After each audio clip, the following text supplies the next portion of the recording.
세상 속의 하나님 나라 개척자, 우리 추수감사절 새벽기도의 오늘 5번째 시간입니다. 사실 새벽을 깨어 기도하는 일, 어렵다면 어렵고 또 우리 마음이 담겨 있는 그런 시간인데, 세상 속의 하나님 나라 개척자 할 때에 우리가 빠뜨릴 수 없는 분이 예수님이죠. 개척자는 항상 어려움이 많습니다. 개척하는데 힘들지 않다, 그러는 일이 있겠습니까? 세상 속에서 하나님 나라의 실체를 가지고 개척해 나가신 예수님은 개척에 어려움이 없으셨을까요? 우리 교회가 10년째, 다음 주 토요일에도 남성교회에서 중심이 돼서 생명 씨앗 심기 선교봉사가는 강원도 홍천 도심리 교회, 농촌 오지 마을이에요. 막다른 그 농촌 마을인데 거기에 교회가 없었던 것은 당연하겠죠. 그래서 목사님이 거기 가고 교회를 개척하려고 할 때 그 마을 주민들이 선뜻 여기 예배당 지십시오, 여기서 교회 하십시오, 그랬겠습니까? 교회가 들어온다 그럴 때 얼마나 저항이 많았겠습니까? 목사님이 교회를 개척할 수 있도록 터를 순순히 허락하지 않았. 마을도 막 나무로도 막고 막 그렇게 했다고 그래요. 처음에 갔을 때 말해 뭐 하겠습니까? 그래서 처음에는 마을 주민들 가까이에 이렇게 하지 못하고 저 산중턱에 올라가서 운막같이 컨테이너를 놓고 교회를 시작했습니다. 그렇게 지금까지 10수년 동안 교회를 해오고 있어요. 우리 교회가 그 개척 어려운 그런 시기에 형제 교회를 맺고 지금 계속 이렇게 함께 하고 있죠.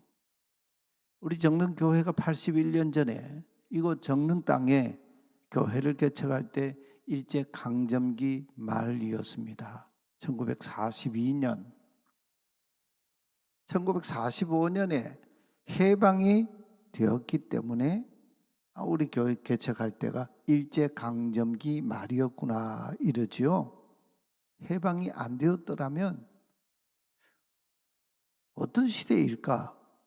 감을 잡을 수 없는 그런 어려운 때에 우리 교회가 개척이 했습니다.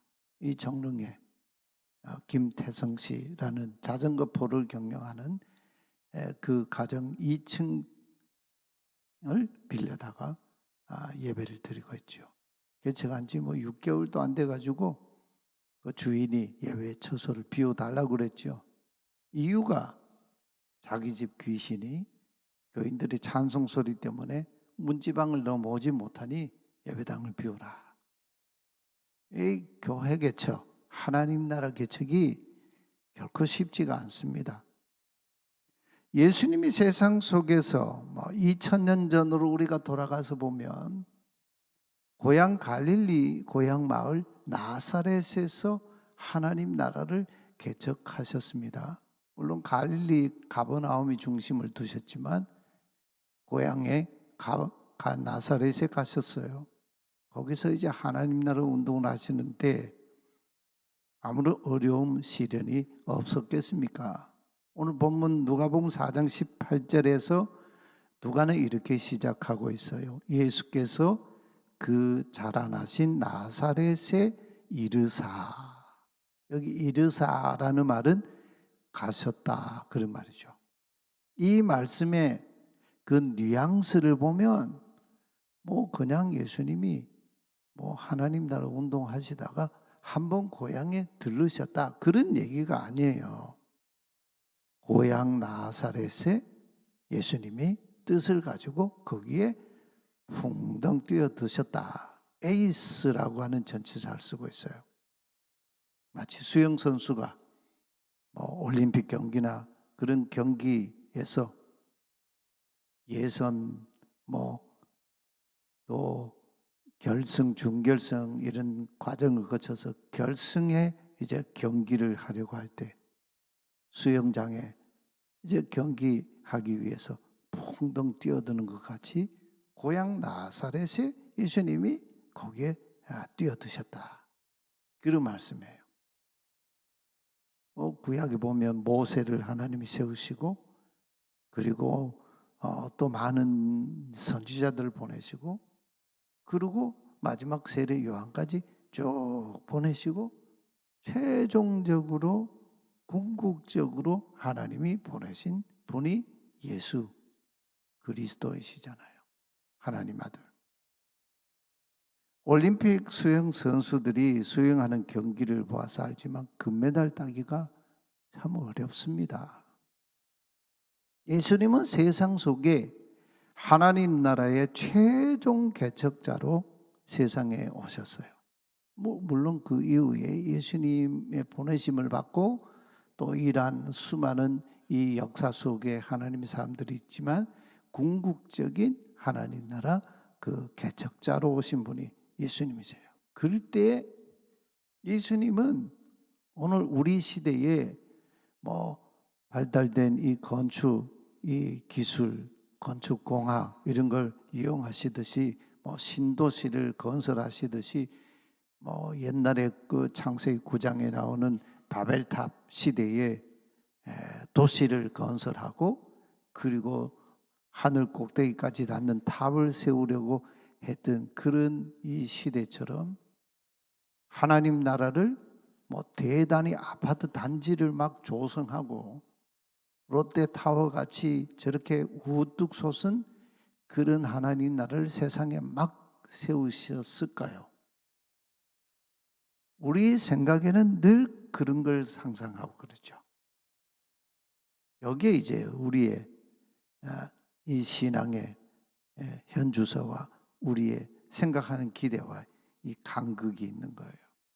신앙은 이 간극을 극복하는 데서 이루어지는 거거든요. 거기에서 하나님 나라가 세워지고 하나님의 능력이 나타나는 거거든요. 능력 많으신 예수님이셨지만 하나님 나라를 개척하실 때 너무너무 힘들고 어려우셨어요. 아니 세상에서 가장 힘들게 하나님 나라를 개척하신 분이 1등 금메달 선수를 꼽으라면 예수님을 들 수밖에 없어요. 수많은 도전자들이 있었죠. 구약에 말씀드린 대로 모세를 비롯해서 예언자들, 하나님이 세우신 왕들, 세례 요한에 이르기까지 12 제자들, 사도 바울, 또 2000년 기독교 역사 속에 나타난 수많은 우리 주님을 따르는 제자들, 이 땅에서 하나님 나라 개척자로 인생을 드리고 하나님 앞에 그 일을 할 때에 쉬웠겠습니까? 여러분들이 가정에서요, 우리 박 집사님 기도하셨는데 또 직장에서 또 사업을 하시면서 때로 공부하고 연구하는 학교 또 연구소에서 우리 삶의 자리 곳곳에서 하나님 나라 개척자로 살아갈 때 그 일이 쉬우십니까? 우리 믿지 않는 가족들을 위해서 박 집사님 기도도 하셨는데 이 역사 속에서 하나님 나라를 개척하는 일 쉬웠던 때가 단 한 번도 없어요.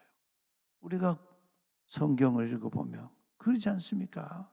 심지어 하나님이 태초에 하늘과 땅 우주 그 사이에 있는 우주 공간에 만물들을 창조하시고 하나님 형상대로 지음받은 인간 남자와 여자를 창조하시고 그들에게 복을 주시고 그들에게 명령하시면서 하나님의 이 위대하고 너무너무 아름답고 이 완벽한 하나님 나라를 잘 이렇게 경영해 가라 그러셨대요. 근데 창세기 3장에 오면 하나님의 그 선한 뜻이 어그러져 버리죠. 인간이 범죄하죠. 그때부터 하나님 나라는 이 세상 속에서, 이 역사 속에서 끊임없는 고난, 고통, 시련 가운데 세워져 가고 있는 거예요. 예수님께서 자라나신 고향 나사렛에 풍덩 뛰어드신 후에 고향에서 자라실 때 늘 하시던 대로 안식일에, 샤바톤 안식일에 회당에 들어가셨어요. 나사렛에 가면은 예수님 다니셨던 그 회당 자리, 회당 건물을 이렇게 세웠는데 그게 2000년 전의 건물이 아니고 비잔틴 시대에 굉장히 웅장한 그런 이 예배당 지어놨죠. 근데 예수님이 회당에 들어가셔서 성경을 읽으시려고 회당 무리들 가운데 서셨습니다.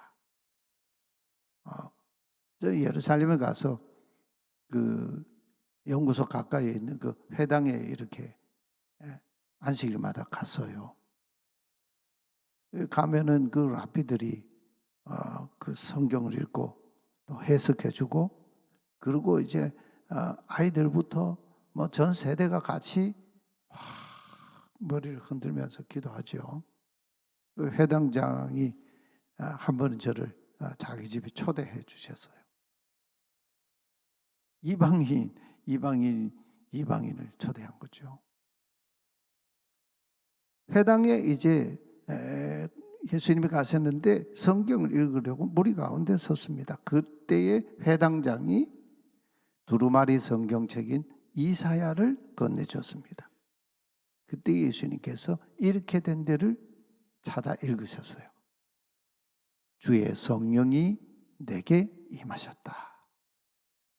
내게 기름을 부으셨다. 기름을 부었다라고 하는 게 그리스도, 구약 성경에 말하면 메시아 아닙니까? 그리스도다. 기름 부으셨다. 그 이유는 가난한 자에게 복음을 전하게 하시기 위함이다. 여기 가난한 자라고 하는 것은 경제적인 가난함, 또 삶의 외로움, 영적 가난함, 사회적인 또는 시대적인 그런 가난함, 이 모든 걸 통칭하는 거예요. 그냥 물질적으로 가난하게 산다, 그런 의미만 있는 게 아니에요. 하나님 앞에서 그 시대 속에서 총체적으로 가난한 사람. 그 부한 사람도 있잖아요. 마음도 부하고 교만하고. 가난한 자에게 복음을 전하게 하기 위함이었다. 주께서 나를 보내사 포로된 자에게 자유를, 눈이 먼 사람들에게 다시 보게 함을 선포하고. 예수님이 공생해 보면 듣지 못하는 사람을 듣게 하시고 보지 못하는 자를 눈뜨게 하시잖아요. 근데 여러분 성경을 조금 깊이 읽어보면 눈 멀쩡하게 뜨고도 예수님 못 보는 사람들이 허다했어요. 근데 눈먼 맹인을, 날 때부터 눈먼 맹인, 그 누가복음 18장에 가면은 디메오의 아들, 이 날 때부터 눈먼 사람, 그 사람을 고쳐준 일. 근데 예수님이 눈뜨게 하신 사람들 가만 보면요, 이 육신의 눈을 못 보다가 눈을 뜨면서 그들의 무슨 눈까지 열립니까? 하나님을 보는 눈까지 열려요. 이 바리새인들은 눈은 떴는데 그들은 진짜 맹인들이었어요. 예수님 못 보는 거예요. 이게 자기로 꽉 차 있으니까, 자기 의로 꽉 차 있으니까. 하나님 나라가 아닌 그들이 추구하는 식의 그런 세속적인 하나님 나라를 꿈꾸니까 예수님이 안 보이는 거죠. 억눌린 사람을 풀어주고 주의 은혜의 해, 이 은혜의 해라는 말은 그 히브리식으로 말하면 희년입니다. 희년. 이 날에는 모든 어그러진 것들이 다 해결되는 해예요. 내일 아침에도 이제 그 말씀 관련해서 말씀을 나누려고 하는데, 근데 이스라엘의 역사를 우리가 가만 들여다보면 그들이 하나님의 말씀 법대로 희년을 잘 지켰을까요? 안식년을 잘 지켰을까요? 유대인들은 안식일을 지키는 게 이게 굉장히 중요한데 또 안식일을 하나님의 말씀의 법대로 뜻대로 잘 지켰을까요? 예수님 공생애 때 유대인들 바리새인 서기관들과 제일 많이 첨예하게 부딪힌 게 안식일 충돌이었습니다. 이 안식일 지키는 방식이 다른 거예요. 이게 이제 근원적인 문제를 가리키는 겁니다. 형식적으로 안식일 다 지키는데 예수님 볼 때 안식일 지키는 게 아닌 거죠. 자, 이런 희년을 선포하게 하셨다. 예수님께서 이사야 이 말씀을 읽으시고 회당에 모인 유대인들이 이 말씀을 읽으시자 마음이 갑자기 막 요동을 쳤습니다. 왜요? 이 말씀은 그들이 마음을 막 뒤흔들어 놓았는데 예수님께서 지금 읽으신 이 말씀의 의미가 뭔지를 그들이 다 알고 있었기 때문인 거죠. 오랜 세월 동안 이 말씀을 수도 없이 들어왔고 지금 그때 당시에 예수님 시대의 유대인들 메시아를 기다리고 있었고 희년을 기다리고 있었고 압제당하고 가난하고 갈릴리가 흑암에 앉은 이방인 사람들 이렇게 표현되고 있잖아요. 이 말씀을 수도 없이 들어오면서 메시아가 오시면 우리에게 그 나라가 임하겠구나. 그 나라가 세워지겠구나. 이거를 기대하고 있던 사람들이 이 말씀을 딱 그 마음판에 이렇게 던지자 이 요동을 쳤습니다. 해방하고 자유를 주고 풀어주고 용서하며 모든 것이 용납되는 그런 은혜의 해 희년이 선포되는 말씀. 그러니까 얼마나 가슴이 요동쳤겠습니까? 아무도 이 말씀을 반대하고 싫어하고 외면하는 사람 없었어요. 그때 나사렛 회당에 모인 사람들, 그 사람들은 다 누구였을까요? 예수님과 한 동네에서 같이 자라기도 하고 같이 이웃하며 살던 그런 사람들, 또 예수님의 성장 배경을 누구보다도 다 잘 알고 본 그 마을의 어른들, 예수님 동생뻘 되는 그런 사람들이 회당에 모인 거 아니에요? 그때 그 사람들이 예수님이 읽으신 이사야 예언의 글을 들었을 때 무슨 생각을 했겠어요? 그렇지. 저 말씀 우리가 기대하고 바라는 바로 그 말씀이지. 메시아가 오시면 그 하나님 나라 우리 가운데 이루어지지. 이러면서 가슴이 요동을 쳤어요. 예수님께서 책을 덮으시고 그 두루마리 성경책 맡은 사람에게 다시 주시고는 그 읽은 성경을 해석하시려고 설교하시려고 자리에 앉으셨습니다. 자리에 앉는다는 이 표현은 랍비 선생들이 제자들에게 가르칠 때 토라의 말씀, 하나님 말씀을 가르칠 때 취하는 전형적인 자세잖아요.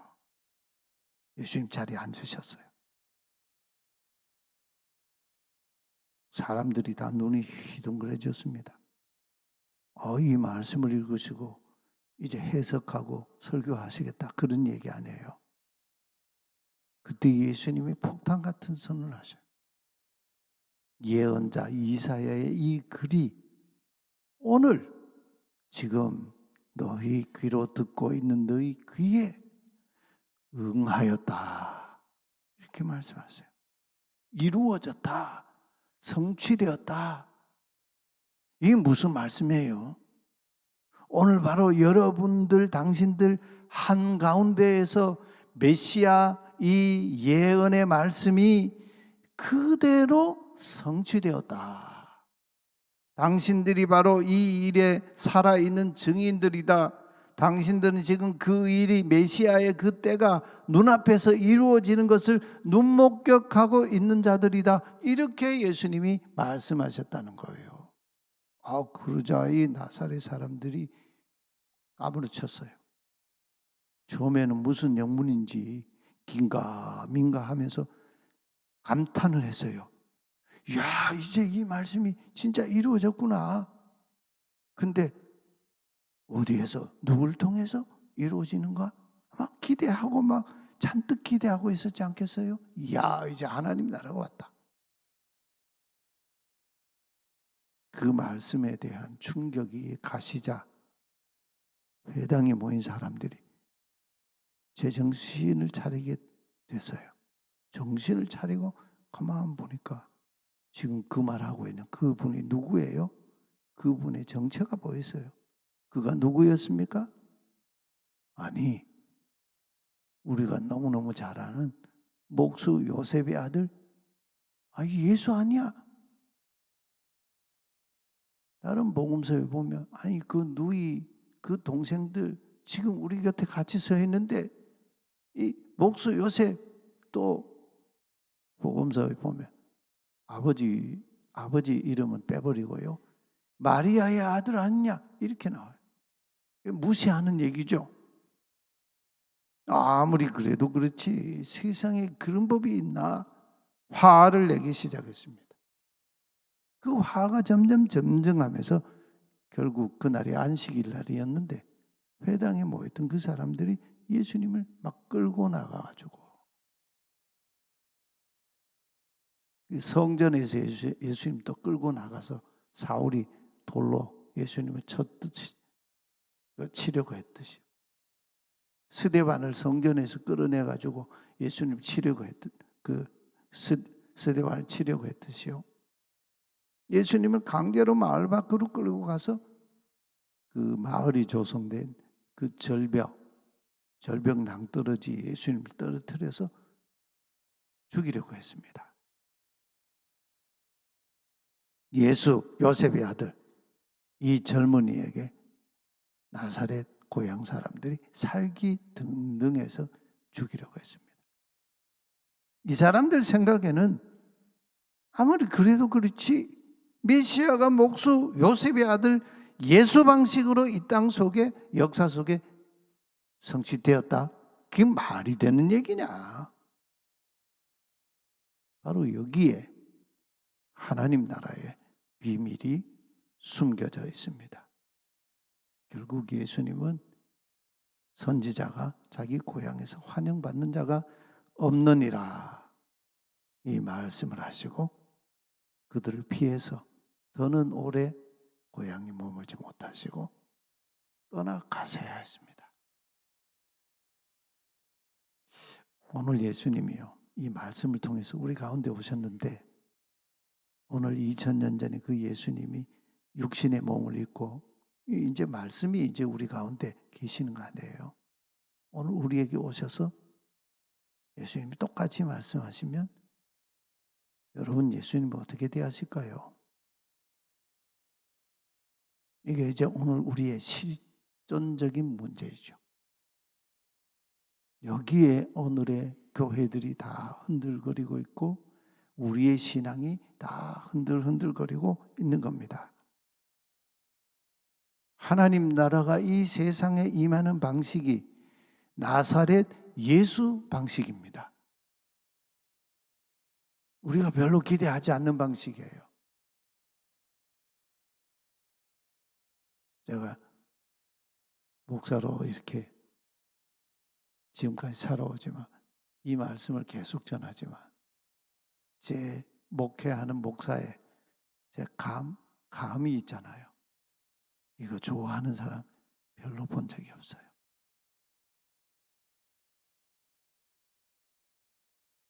이런 하나님 나라 좋아하는 사람 제가 별로 본 적이 없어요.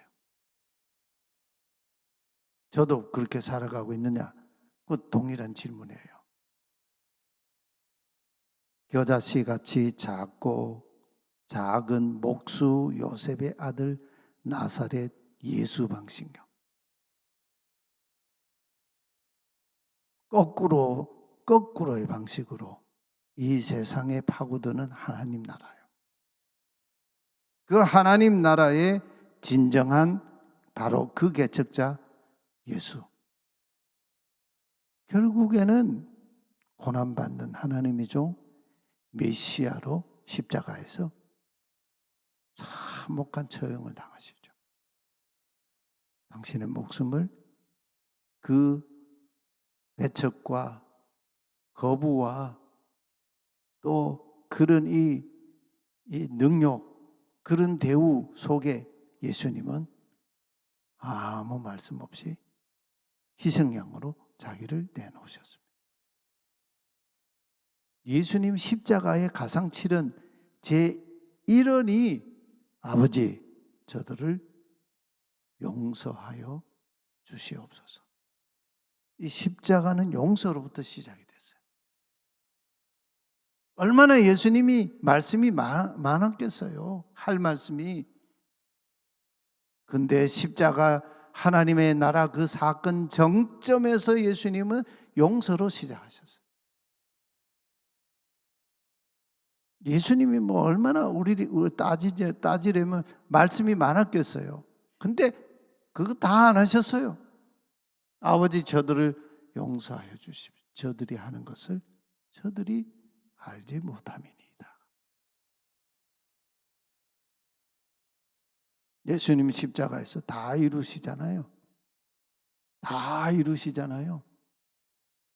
그리고 운명하실 때에 하나님과 우리 인간 사이를 가로막고 있는 지성소의 휘장이 위에서부터 아래로 둘로 찢어지면서 하나님을 향하여 이제는 우리가 직접 나아갈 수 있는 왕 같은 제사장, 대제사장의 그런 이 주님의 그 열어놓으신 그 길로 우리가 담대하게 은혜의 보좌 앞에 나아갈 수 있게 하셨다.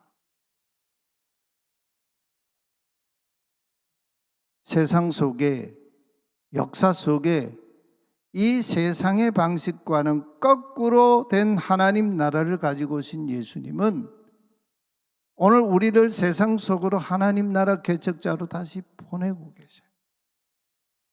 그래서 예수님은 누구든지 나를 따라오려거든 자기를 부인하라.